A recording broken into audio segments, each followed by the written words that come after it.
If you want to add background music to Opera GX, the first thing you want to do is on the left side of the screen, click on this little cogwheel. That will bring you to settings, and then just scroll down until you find background music. Click on that and then switch it on. And then there are a few Opera default tracks that you can select. And if you don't like that, you can click on Get More in the top right corner.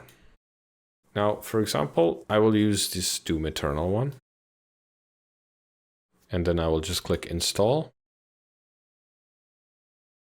So now I will have the whole theme of Doom Eternal. And if I want to just keep the background music, I can go to Mods over here and then click on Disable and then Enable again. And then I just click Background Music. And now I have only the background music of the theme that I downloaded. Okay, I will just disable this. And then the alternative to this is just playing music in the background. You can go to Player on the left side and just use YouTube Music, for example.